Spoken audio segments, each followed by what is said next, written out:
اس کے بعد کیا ہوا کہ نجاشی نے کہا کہ یہ کلام اور وہ کلام جو حضرت عیسیٰ علیہ السلام لے کر آئے تھے، یہ دونوں ایک ہی سورس سے نکلے، ایک ہی شمعدان سے نکلے، ایک ہی روشنی سے نکلے. اور اس کے بعد نجاشی نے عمرو بن العاص اور عبداللہ بن ربیعہ کو کہا کہ تم دونوں چلے جاؤ، میں ان لوگوں کو تمہارے حوالے نہیں کروں گا. تو اب عمرو بن العاص اور اس کو ان کے دماغ میں جو ہے پھر وہی شرارت سوجی. انہوں نے کہا کہ اچھا یہ بات ہے، انہوں نے ہمیں نکال دیا. میں ایک ایسی بات کروں گا کل دربار میں جا کے کہ مجال ہی نہیں کہ نجاشی ان کو نہ ہمارے حوالے کرے.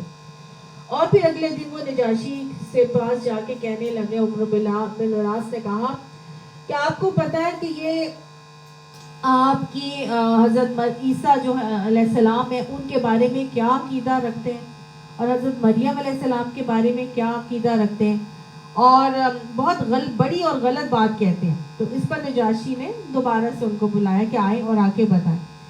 پھر کہا کہ اس نے پوچھنا تھا نا کہ مسلمان کیا عقیدہ رکھتے ہیں. اب مسلمان گھبرا گئے اور انہوں نے طے کیا کہ جو بولیں گے سچ ہی بولیں گے. چنانچہ حضرت جعفر نے کیا کہا کہ انہوں نے فرمایا کہ ہم عیسیٰ علیہ السلام کے بارے میں وہی بات کہتے ہیں جو ہمارے نبی لے کر آئے، یعنی عیسیٰ اللہ کے بندے، اس کے رسول ہیں، اس کی روح ہے، اور اس کا وہ کلمہ ہے جسے اللہ نے کنواری پاک دامن حضرت مریم علیہ السلام کی طرف القاء کیا تھا. اس پر نجاشی نے زمین سے پڑا ہوا تنکا اٹھایا اور بولا کہ خدا کی قسم تم نے جو کچھ کہا ہے، حضرت عیسیٰ علیہ السلام اس تنکے سے زیادہ برابر نہ زیادہ تھے نہ کم تھے. اور پھر انہوں نے نجاشی سے کہا کہ چاہے تم لوگ جو مرضی کہہ لو، میں ان کو تمہارے حوالے نہیں کروں گا، تم لوگ جا سکتے ہو واپس، اور ان کو وہاں پہ رہنے کی اجازت دے دی.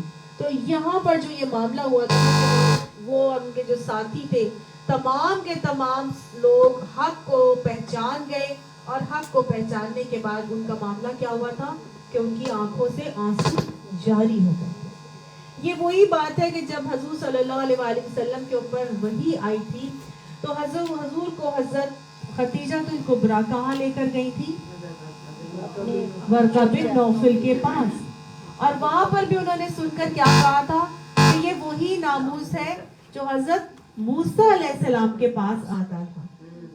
پہچان گئے تھے نا، کوئی سختی کوئی ہردر بھی نہیں کی تھی.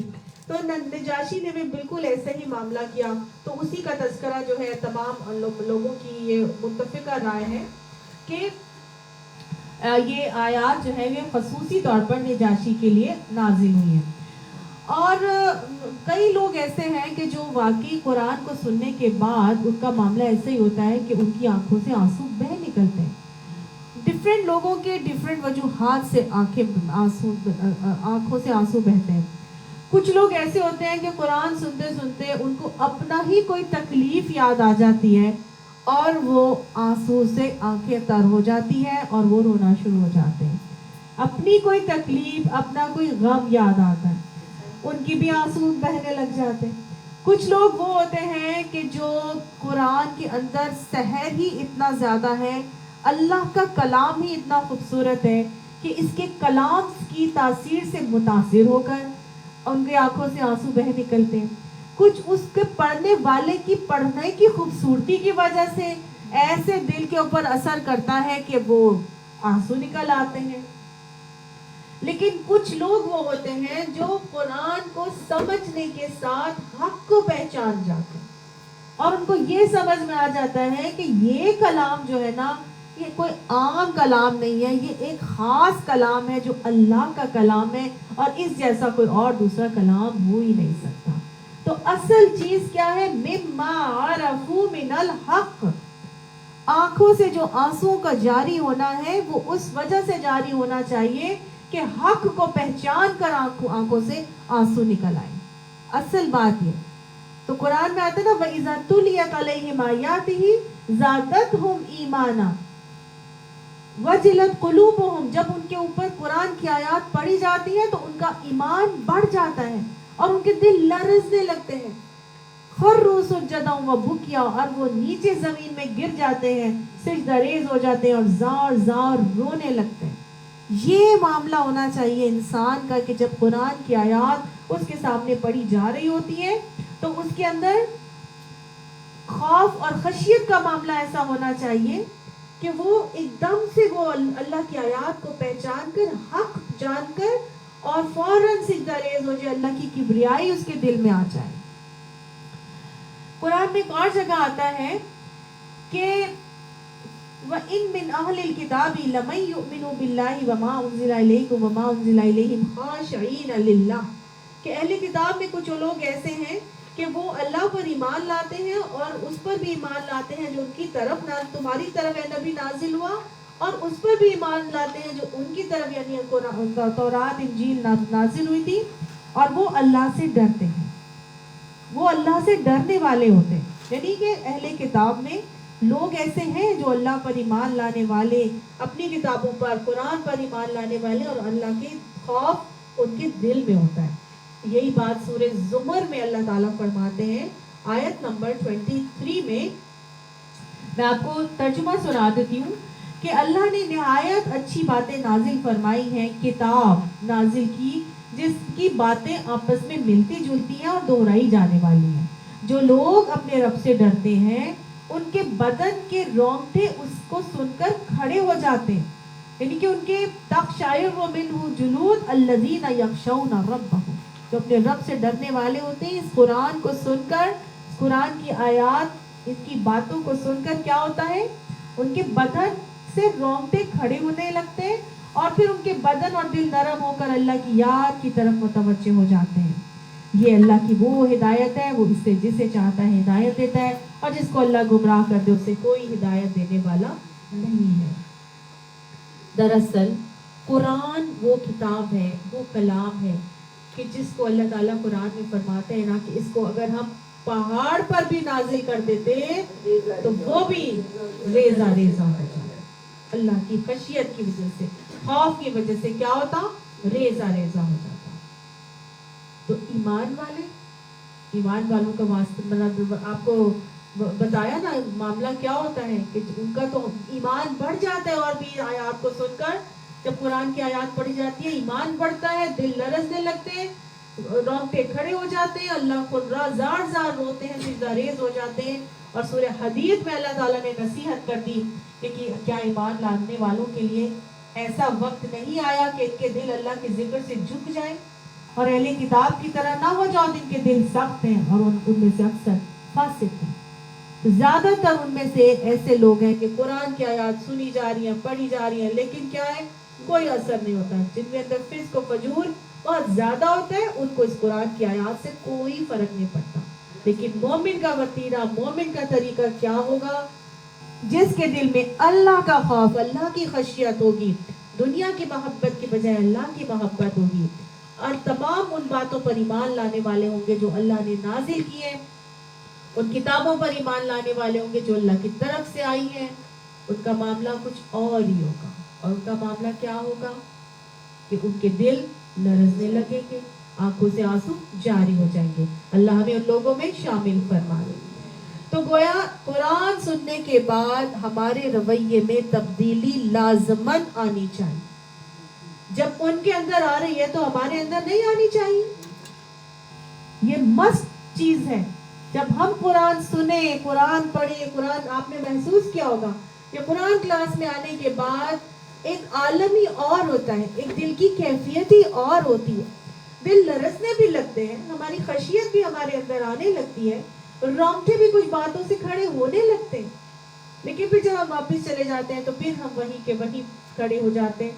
اللہ تعالیٰ ہمیں دل کی مزید نرمی عطا فرمائے, قرآن کو اپنا ساتھی بنانے کی, اس کو اپنا دوست بنا کر ساری زندگی اس کے ساتھ چلنے کی توفیق عطا فرمائے. جتنا پڑھے اس کو اپنے عمل میں ڈھالتے چلے جائیں. یہ رویہ, یہ تبدیلی ہمارے اندر ہونا بھی لازمن ہے, ہونا چاہیے. اور جب آتی ہے تبدیلی تو اس تبدیلی کو ایسے نہیں ہے کہ بس تبدیلی آ گئی، اب میں نے سوچ لیا کہ قرآن کلاس میں اب تو میں یہ کروں گی، اب میں ایسے کروں گی، اب میں ہمیشہ قرآن بھی پڑھوں گی، اب میں جماعت کے لیے نماز بھی پڑھنے جایا کروں گی، اور اب میں راتوں کو قیام بھی کیا کروں گی، اور اب میں اب رمضان کے روزے بھی رکھوں گی، ہاں آج ہم نے پڑھ لیا کہ جی سچ بولنا ہے، جھوٹ نہیں بولنا، امانت میں خیانت نہیں، ہاں اب میں یہ بھی کروں گی، اب میں وہ بھی کروں گی. صرف سوچ نہیں لینا بلکہ فوراً عملی قدم اٹھانا ہے. اور ان کا عملی قدم کیا ہوتا ہے؟ ان کا عملی قدم ہوتا ہے یقولون، وہ کہتے ہیں، کیا کہتے ہیں فوراً؟ ربنا آمنا، اے ہمارے رب ہم اس بات پر ایمان لے کر آتے ہیں.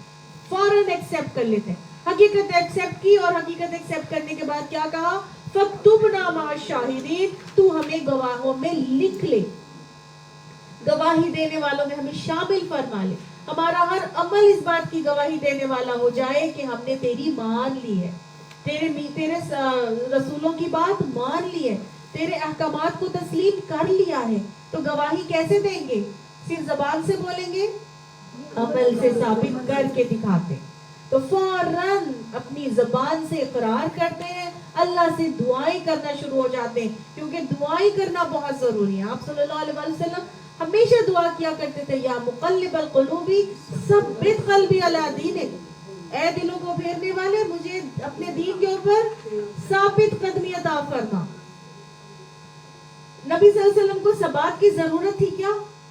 اگر ان کو ضرورت تھی اس دعا کی ثابت قدمی کے لیے، تو مجھے اور آپ کو کتنی ضرورت ہے کہ ہم اللہ سے دعائیں کیا کریں کہ اللہ جو آپ نے ہمارے دل کو پھیر دیا ہے تو پھر اس پہ جما دیجئے، اس پہ ثابت قدمی عطا فرما دیجئے. اور یا مصرف القلوب صرف قلبی علی طاعتک، اے دلوں کو پھیرنے والے مجھے اپنی اطاعت کے اوپر پھیر دے. تو یہ دعا اپنی دعاؤں کا لازمی حصہ بنا رہے. اور وہ کیا کہتے ہیں؟ وہ کہتے ہیں کہ اللہ تو ہمیں گواہی دینے والوں میں لکھ لے. وَمَا لَنَا لَا نُؤْمِنُ بِاللَّهِ، کہ ہمارے لیے کیا ہے کہ ہم اللہ کے اوپر ایمان نہ لے کر آئیں. وَمَا جَاءَنَا مِنَ الْحَقِّ، جبکہ ہمارے پاس حق آ گیا ہے. مطلب ہم کیا وجہ ہے کہ حق آنے کے بعد بھی ہم ایمان نہ لے کر آئیں؟ کتنی واضح حق ہم نے پہچان لیا.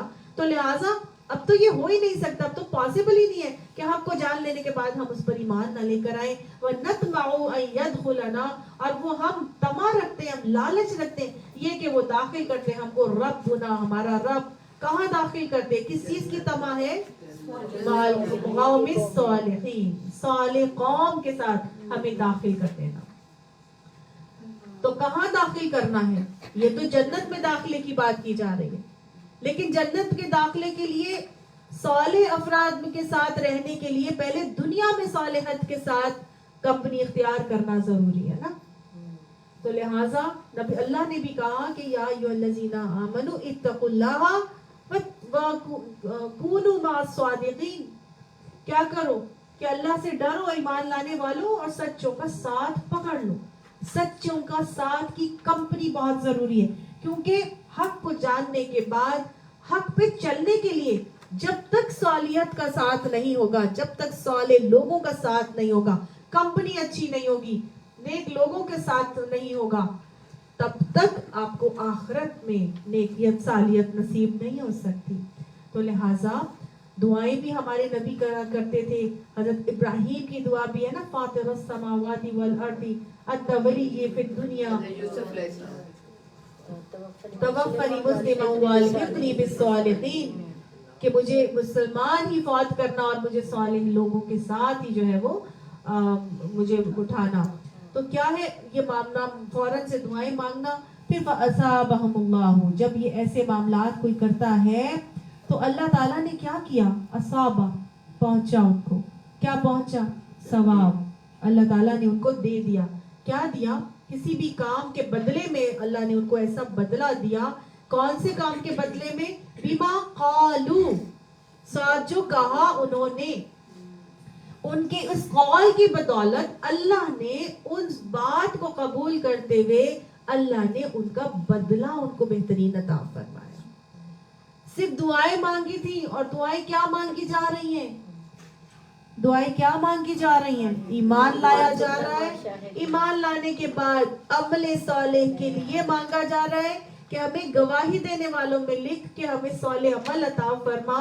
اور ہمارے پاس حق آیا ہے، اب اچھے لوگوں کے ساتھ اور کمپنی عطا فرما تاکہ آخرت میں ہمارا معاملہ جو ہے وہ بہترین لوگوں کے ساتھ ہو سکے، ہم جنت میں داخل ہو سکے۔ تو یہ ان کی وہ دعائیں جن کو اللہ نے قبول کر لیا، اللہ دعائیں قبول کرنے والا ہے۔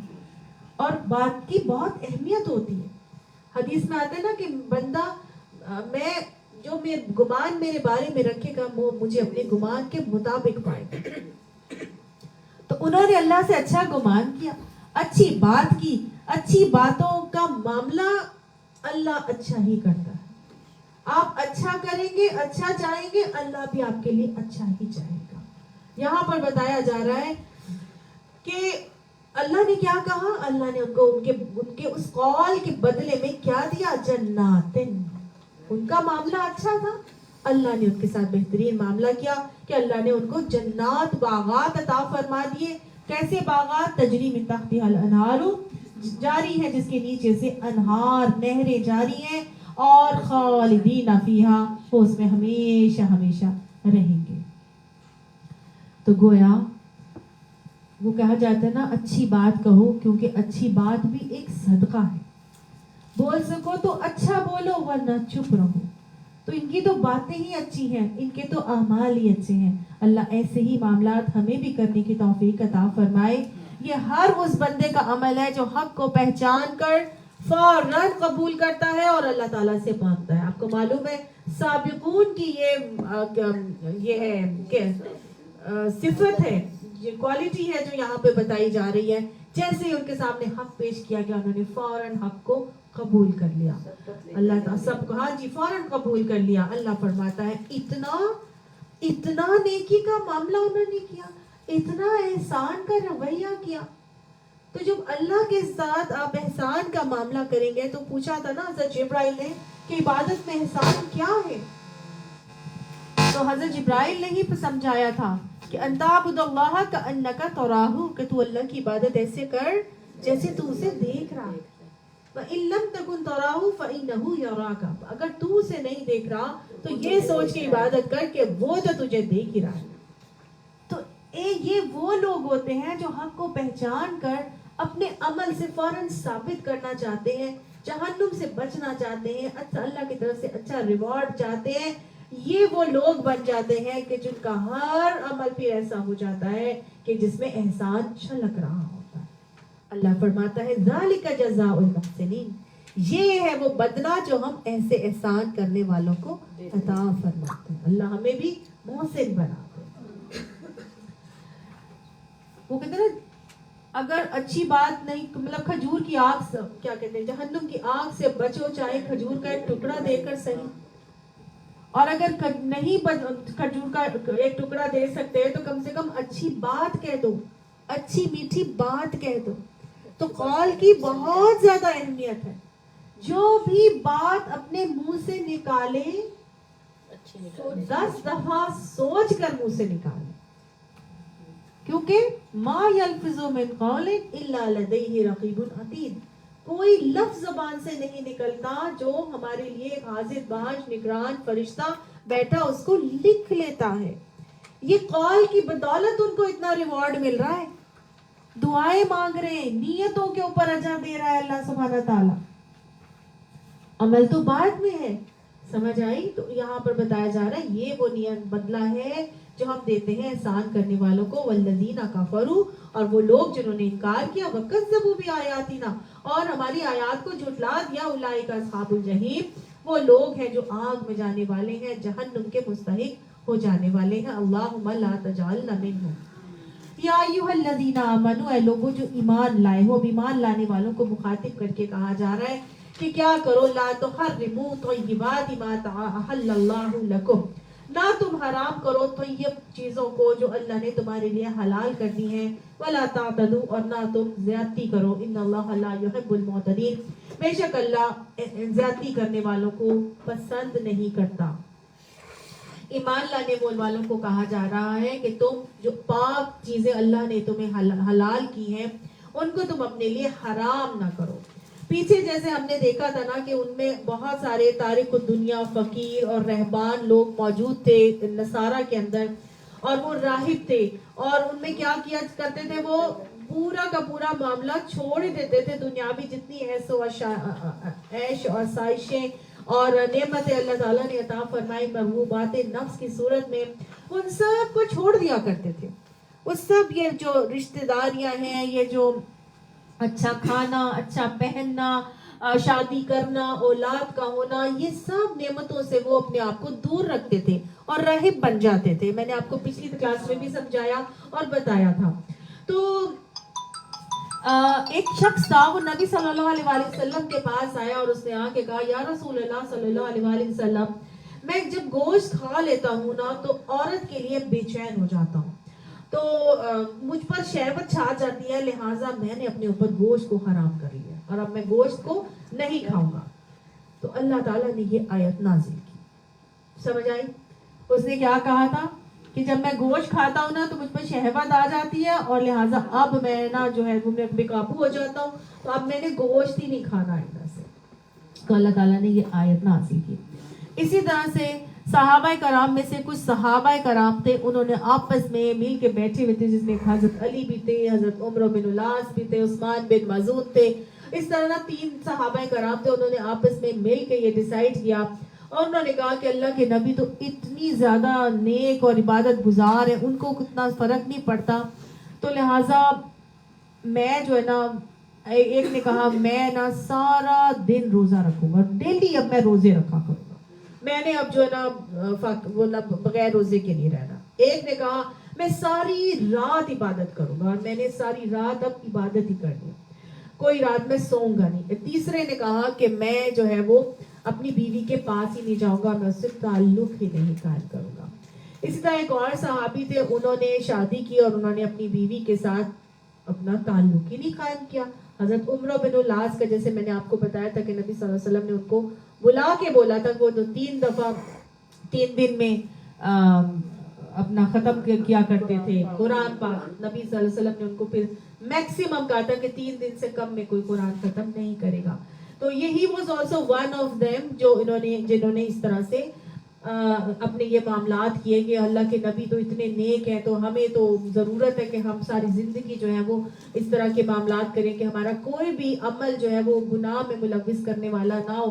ہم نے ان ساری مرغوبات نفس سے اپنی کنارہ کشی کرنی ہے اور ہم اب نہیں جائیں گے. تو نبی صلی اللہ علیہ وآلہ وسلم کو جب ان باتوں کا علم ہوا کہ صحابہ کرام یہ کیا کر رہے ہیں, یہ ساری نعمتیں تو اللہ تعالیٰ نے ہمیں عطا فرمائی ہیں ہماری زندگی کی خوبصورتی اور رانائی کو برقرار رکھنے اور زندگی کے پہیے کو گھمانے کے لیے, تو یہ تو ان ساری چیزوں سے کنارہ کشی اختیار کر رہے ہیں. یہ تو میں نے ان کو طریقہ نہیں سکھایا. یہ تو بالکل وہی بات ہوگی نا کہ جیسے ہم ایک اسکول میں جاتے ہیں اور اسکول میں ایگزامینیشن ہال میں سب کو بٹھا دیا جاتا ہے اور سب کو کہا جاتا ہے کہ تمہیں مطلب ایک ٹیبل چیئر بھی ملے گی اور ایک نوٹ کاپی بھی ملے گی اور سب کو جو ہے وہ پنکھے لائٹیں سب کچھ ہر ایک کو مل رہا ہے, ایکولی سب لوگوں کو سب چیزیں دی جا رہی ہیں. لیکن ہوا کیا, کسی کو پنکھے کے نیچے جگہ مل گئی, کسی کو جو ہے اے سی کے سامنے مل گئی, کسی کو پانی ملا, کسی کو دھوپ آ رہی ہے اس کی کھڑکی سے وہاں مل گئی. ہر بندے کے ساتھ ایک علیحدہ ہے, سب کے سب ایگزامینیشن ہال میں. اب جب پیپر سامنے آتا ہے تو آپ جو اسٹوڈنٹ ہے وہ پیپر کو دیکھیں کہ ہائے اتنا مشکل پیپر میرے سے یہاں پہ نہیں کیا جاتا, میرے پاس یہ بھی نہیں ہے وہ بھی نہیں, چھوڑ دو رہنے دو, اور وہ کہے کہ میں تو جی اب یہ یہاں سے نکل کے واک آؤٹ کر کے باہر چلا جائے. یہ عقل مندی تو نہیں ہے نا. عقل مندی کیا تھی؟ عقل مندی یہ تھی کہ اسی جگہ پہ رہتے ہوئے اسی ایگزامینیشن ہال میں جہاں پہ آپ کو بٹھایا گیا تھا, اگر آپ پنکھے کے نیچے نہیں بیٹھے, کارنر پر بیٹھے ہیں, سامنے بیٹھے ہیں یا اسی کے سامنے ہیں یا کسی دھوپ میں ہیں, جدھر بھی بیٹھے ہیں, آپ کو وہ پرچے وہی حل کرنا ہے انہی آسائشوں کے ساتھ, اور پھر نکل کے جانا. جو باہر سب کچھ کر آ کے جی یہ نہیں ہے وہ نہیں ہے, میں تو یہ کر ہی نہیں سکتا, میں تو چھوڑ کے باہر چلا جاؤں, تو یہ بے وقوفی ہے. ٹھیک ہے نا. ہم نے انہی کے ساتھ چیزوں میں رہتے ہوئے اپنے اس پرچے زندگی کو حل کرنا ہے. میں نے آپ کو پہلے بھی بتایا تھا ہمارے دین میں نہ ترک دنیا ہے اور نہ ہی غرق دنیا ہے, نہ ان میں غرق ہونا ہے نہ ان کو ترک کرنا ہے, ہم نے ان کے ساتھ ہی چلنا ہے, اور یہی ہمارا آزمائش اور امتحان ہے. راہبوں نے ایسا کیا تھا نا, وہ جو عیسائی راہب ہے وہ کیا کرتے تھے, وہ ساری چیزوں کو چھوڑ دیتے ہیں, وہ نہ